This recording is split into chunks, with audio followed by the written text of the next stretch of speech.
Hey y'all, it's Andrea from Andrea's Cooktails. And this Valentine's Day, I want you to have the most romantically delicious cocktail in the whole wide world. The very first time I had a rose cocktail, I was in Vegas, and it tastes like you're walking through an absolute garden. So I wanted to share this with you today because I took this recipe that I heard about when I was in Vegas when I had the cocktail, and I recreated it into a rose Pisco Sour. So I'm taking the Pisco Sour and a little bit of rose flavor, and I'm combining the two. So I'm going to show you how to do this today. So the first thing I'm going to put in here is a rose simple syrup.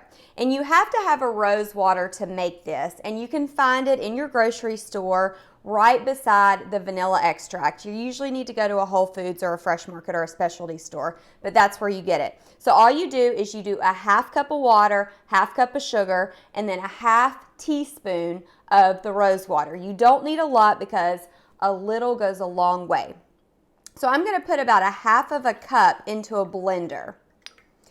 And then I'm just going to add a little bit of ice because you want the Pisco Sour to be cold, and once we blend it all up, that's going to help it get kind of foamy along with it also chilling it.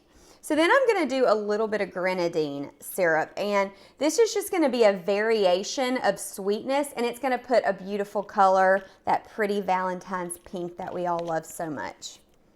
So then the next thing we're going to do is we're going to be using a Pisco. And I'm doing about a cup of this. You don't want to overdo it, but you do have a lot of syrup going in there. And what I'm making right now is for 4 cocktails. You should be able to get 4 cocktails out of this. If you do smaller ones, you may even be able to get 6 cocktails. So we're using our Pisco. We're just going to add it right in. And then we've got to have a little bit of citrus because you want to balance that sweet flavor out and then that really, really harsh alcohol flavor. So I'm doing, for 4 cocktails, a really large, juicy lemon. I'm just putting that right in there. Then the secret ingredient for a Pisco, you have to do egg whites. And I have just used 4 egg whites here for 4 cocktails.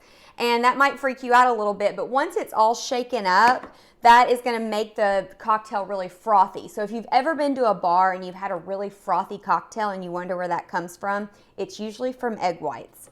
And then the last ingredient, I'm just going to do a couple of dashes of bitters. That's just going to even the flavor out and make it all the more delicious.